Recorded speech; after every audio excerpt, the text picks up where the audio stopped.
Once in a lifetime, man. Totally once in a lifetime. Hey, it's Arrow inside the LAProductions.us studio. We are unplugged and totally uncut with Steve Lukather from Toto.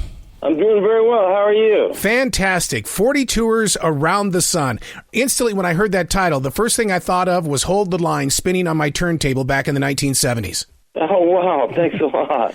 The way that you have connected with music fans, is it exploration, or is it just that you guys have worked so one-on-one with so many musicians that you figured out the formula to win?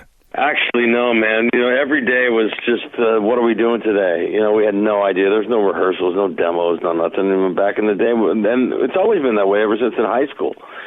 We'd show up. What are we doing today? We'd learn it, or we'd write it, or whatever we were going to do. And it's always been a muscle that we were able to use. So we never really thought much about it. That was just, I didn't really realize that other people couldn't do that on the fly as well, until I saw people that I really admired show up on a session and not be able to do it because they just froze up. There's a lot of pressure. Being that studio musician, did that give you an opportunity then to basically say, hey, look, I don't have the pressures of the band right now. I'm just going to sit here and have some fun. This is what it's supposed to be. Yeah, that's where it was for me. I didn't know that there was, that you couldn't do. I knew that the pressure was there and you had to deliver, but being under the pressure didn't freak me out. Some people would lose their minds, And the way we work in the studio, like with Toto, we never rehearsed our records. We just show up and go, well, who's got a song today? We got something? Or does Dave have something? In the earlier albums, Dave would always come in with a great song every day, so we didn't really have to think that much. But we were just teenagers then, and he would encourage us to write as time went on. But we never rehearsed for records. Never. We didn't rehearse to play on other people's records. Why would we rehearse to play on ours? But isn't that the magic of music, though? The Beatles would get together inside the studio as well. Because there's something that you cannot program, and that's the interplay and the accidental stuff that happens when you're just figuring it out. You can make a note mistake, and those are easy to fix, but in terms of the feel of the track and how we're going to approach this, and there's a urgency and freshness to it that when you first learn it, that you can rehearse that out. You don't want to leave all the good stuff in the rehearsal room and not get it on the tape. That was our point of view. Now, other guys need to have long rehearsals so they feel comfortable. There's no right or wrong way to do it. It's just the way we did it was like, we don't need to rehearse. Why do we need to rehearse? Even, we rehearse for our tours and stuff like that, but in terms of let's go in the studio and figure it all out and work everything out, we wanted to get that stuff and all that magic on tape. And yet when we see Toto in concert, it's amazing how it feels like that we're just sitting right there in your jam session, the way that you guys are hitting off from each other and bringing everything forward. Well, it's all real. It's not on hard drive or nothing like that. So there's lots of jamming involved, and there's happy mistakes, and if there's a bad mistake, we just laugh. We just go, okay, it's real, Human beings are not perfect, and I think we live in a society now where musically, people go see a show, and they expect it to be perfect because most of the time it's on a hard drive. A lot of times, not the real rock bands, but, some of these pop artists and stuff, you go there, it's a big extravaganza. But the playing is almost takes a background to the spectacle, whereas with us, we try to put the playing is the spectacle, really.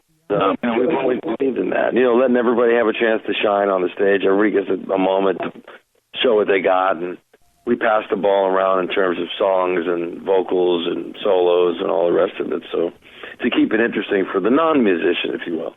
We play all the hits. We play a lot of the deep cuts. We play stuff through our entire history. Throw a few surprises in there, and we have a blast. It's 2+ hours of our life on the stage, and we have a blast doing it. And this is going to be this is winding up a whole cycle of our 40th anniversary, which is now 43 years. So it's kind of like we're really excited about doing it. It's a little bittersweet, I guess, but we need to, take a long break and figure it out what we're going to do, who wants to do it, who doesn't want to do it, if we ever want to do it again. I don't know. There's been a lot of behind-the-scenes litigation that really screwed us badly. But we have to figure out how we're going to make it all work from a business standpoint, and we'll see what happens. I can't predict the future. Every time I do, I screw it up, so I won't do that. It's been a great run, and and like I said, we're going to go out. We're all of the mindset, let's go out and kill on this last U.S. tour, and end it all in Philadelphia, and then we go off on our separate ways and see what happens down the road. That's all I can say. Are you seeing a new rock movement about ready to happen? Because it's so prime for it to be the next step, because it's the one thing that's missing from today's music. Yeah, I do. Well, my son and Mike Piccaro's son, ironically, are in a band together, and they're cutting an album right now, and it's all that. It's like, it's great songs and solos and great vocals and hooky stuff, more produced out. And I think people have had it with everybody staring at the ground, playing like they're in junior high school, like that's supposed to be some sort of a attitude, quote unquote, the sort of thing the critics like, but the people don't really buy. I think people are tired of it. It's like the self-serving, I hate everybody attitude. I think people want to go out and see people really play, and rock music has never died. It just it stopped getting press. And what is rock music, quote unquote? What is that? I mean, that's such a broad stroke. I mean, is it Bill Haley rock and roll, or is it Slipknot rock and roll? There's a pretty wide palette in there. Pretty busy. Now, I like all of it. Okay, I'm not a musical snob. I can listen to a great pop song, bluegrass, Miles Davis, Dream Theater, some Slipknot, or I can listen to classic rock, all the great stuff from my childhood. I'm not a snob. I want to love all the new music I hear. I hear some good stuff, but nothing's blowing my mind. I think the machines have had they've reigned long enough, and I think people hunger for the real musicians on stage to see something is actually really happening there, because everybody goes and sees this gigantic spectacle, and you're not really sure what you just heard or saw. When I used to go to shows, the only thing that mattered was the music. The fact that you got to see people playing it was a huge plus. It's like now people just want explosions and the video screens that make it, the Wizard of Oz looks small, It's so much, but it's so much the same. You go to these shows, it's the same video wall, the same, okay, there's the clouds that's going by at full speed, and then there's the slow motion water, and then there's the close-up of somebody's face and hands playing. It's the same production in every show. It blows up, okay, we got that, tick. I go see shows because I want to hear people play, sing, and I want to get in close touch with that. Production's great, but it sometimes can be very distracting. You bring up the songs and everything, and you talk about, really giving the fans exactly what they want. I love what you've done with this, where you're giving fans the deeper cuts. You've got a real collection of music here that isn't going to be just the greatest hits. You're giving us some stuff where we can be reintroduced to who Toto is. Well, yeah, we're always reinventing ourselves, actually. And to the point where, to keep it fresh for ourselves, we go around the block. After you've been playing, some of these songs I've been playing for 43 years. I mean, Hold the Line, I was 19 when we recorded that. And there's stuff off the early albums, we were just kids, But we come out there with a new attitude, a new way to look at it, Obviously, we've got hundreds and hundreds of songs we could play, so we change up the set list, but we have to play the big hits and all this stuff people really want to hear, and we have fun doing that. I mean, I'd never sit around my house and play Africa, I can tell you that. Do you learn new tricks when Weezer releases Africa? That was the whole funny little thing, man. These guys, I think they did it as a joke, and it blew up in their face. Now they got to have to play the song at every show they do for the rest of their lives. It helped us, helped them. I mean, I got no bones about it. I mean, I reached out to try to say, hey, man, what's going on? And they got nothing. So I guess these guys are just too cool for the room, which makes me laugh, but that's okay. It was good for everybody. It certainly, and it put a lot of kids in touch with us. Put a lot of that and the EDM stuff. A lot of the DJs are ending the sets with Africa, and the kids got behind that, and then all the covers and all the rest of the madness. This thing took off organically, and we're just sitting back laughing, going, "Is this really just happened?" I mean, that's pretty weird, don't you think? But when then we see the streaming and the sales and the ticket sales and the young audiences, and we're getting invited to do all these festivals for kids where we're the weird classic rock band in the middle of the whole thing, and we've been going down a storm doing that. So I'll take the ride. Now, listen, I got no ego in this. The people showing up to dig the music, I'm all in. However they got there, it doesn't matter. Well, what is it like for you when you inspire someone like Robert Cool Bell to come up with Joanna? And he literally told me, he says, I got it because Toto was singing Rosanna, and I needed something like that. They're girls' names, man. We don't own girls' names. I mean, it got to be sort of to the point where it was hilarious. We didn't really consciously think about it, but there's always girls' names on every one of the records. And people gave us grief for that. They said, well, what do you want me to write about, you know? So we stopped doing that. But, yeah, I mean, I understand that. I mean, we get inspired by all the things that we listen to and bring it into our own. So, hey, that's cool. Those guys, that was a good record. Those guys are cool. The song Stranger in Town. Dude, I was at 7 to Midnight Jock that was on the air when you guys released that song because we'd been waiting for new music. Oh, 1985, yeah. Oh, my God, that song. I can still hear that song. We were playing it. It's on the live record, or the live DVD record and DVD that just come out. We do it sometimes. We do it other times. Dave has not been feeling well, so he hasn't been able to tour much. So we got the Xavier from Prince's band is playing, sitting in for Dave. Dave's actually going to show up at one show. I can't tell you where. Just because it's finishing the whole cycle of what we're doing right now, it would be weird if Dave didn't show up at least once, you know.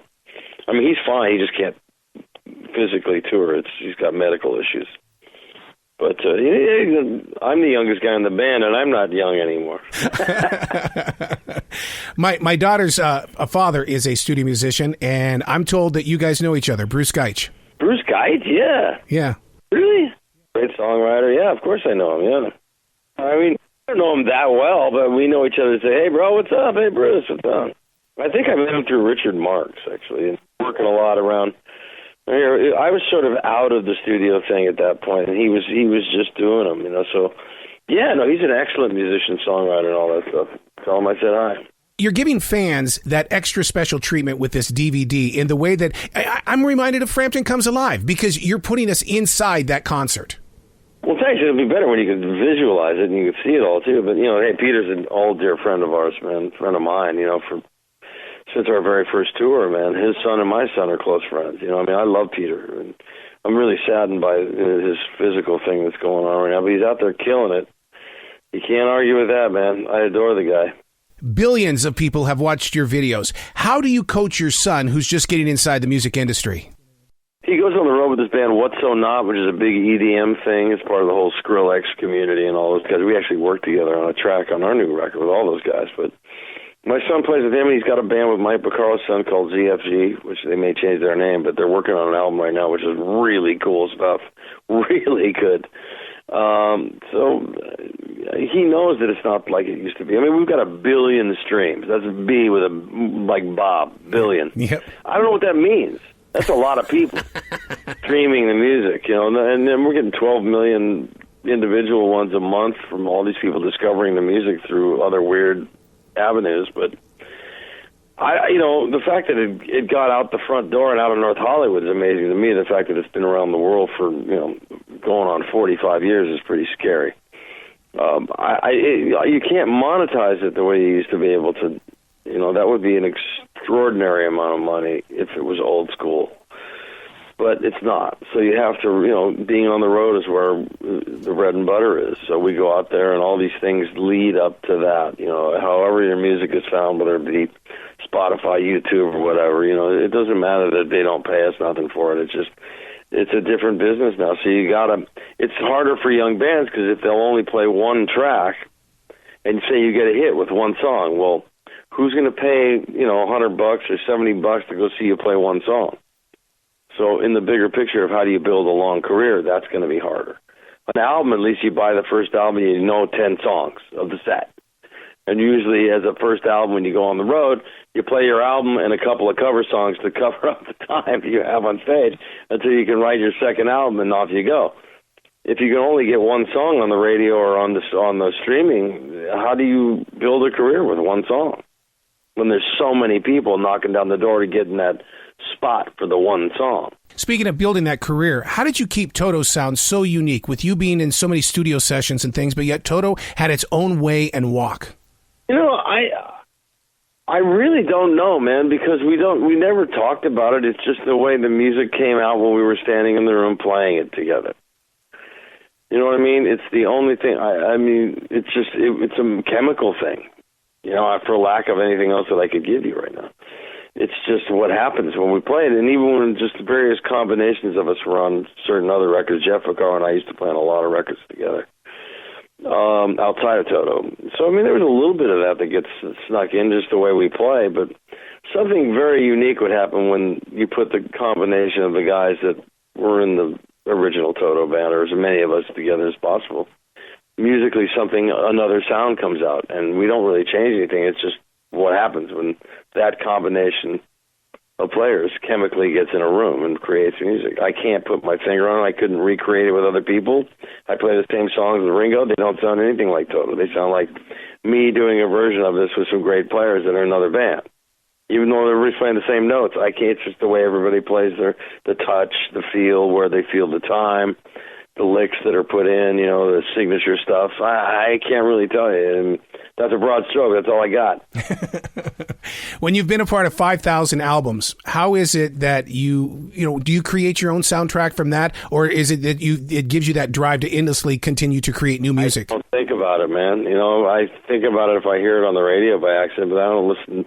I listen to weird stuff in my car, old stuff, or I don't listen to anything, or I watch cartoons at home, so things can fall in my lap by accident. A lot of stuff falls in my lap on the internet. Somebody goes, "Hey, have you checked this out? Check this out. Remember this?" or whatever. I don't really go searching for stuff. Which is what music is all about. It's about exploring your own heart, is it not? Well, yeah. I mean, a lot of things find their way to me, or I get hired to do something, or I forgot about something I get reminded of. It's like, I still can't believe this. 43 years I've been doing this, and it's I don't feel old. I mean, I certainly don't act like it. I look okay for a guy about to be 62 years old. I mean, I still got my hair, and I'm not overweight, but I am. It is catching up. I mean, it hurts a little bit to get out of bed in the morning, but that's just from. I was in a tour bus accident 4 years ago, so my shoulder's all busted up. I mean, wear and tear from a lifetime on the road, even though it's clean living for me, but it's still pretty weird. When a band brings you in to play the guitar in a studio session, does that come with lessons? Because someone's going to have to master what it is that you just put down on tracks. No, man, that's the thing. That's why not so many, but I've seen incredible players just fold up under the pressure. They just couldn't hang. Couldn't come up with a part. The stuff. It's not like it's all written out on a piece of paper. That's the misnomer about studio musicians as far as the guys that made the records. The record guys, we got a sketch, man. We got chord changes. There's a roadmap of how the song, with the form of the song.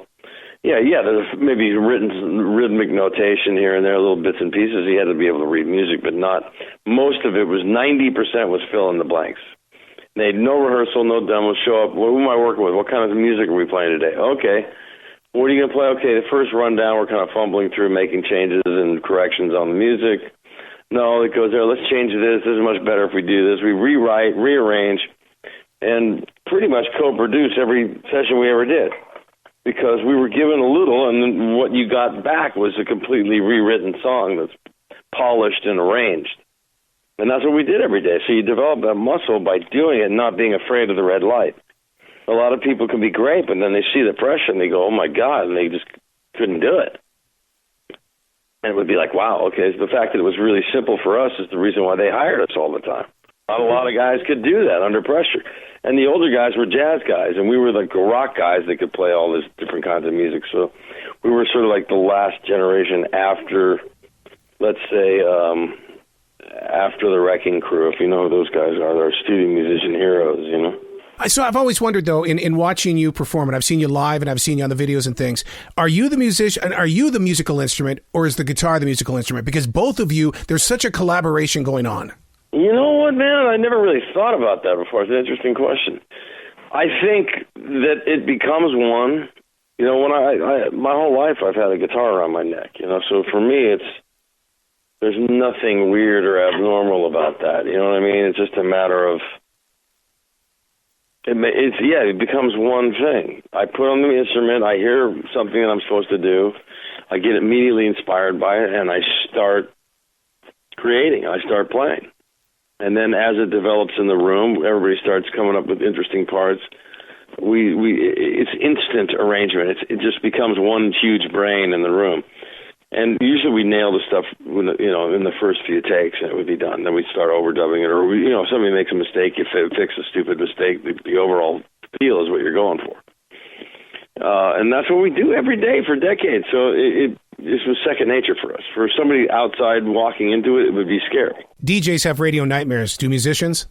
I don't really have nightmares anymore. I have nightmares about business. Yeah. Music business sucks. The music is great. The business, wow. It's really, I don't even want to get into it. It's a real corrupt business. I'll just leave it at that. It's really amazing to see how, when you've been doing it, and I study it because I'm managing the band now too, so I've made it my business to learn everything about it. And it's been an eye-opener, to say the least. But, it's still the best job there is. Well, congratulations on 40 tours around the sun. Cannot wait to catch you guys live in concert again. Thanks a lot, brother. You be brilliant today, okay? You too, my friend. Take it easy, all right?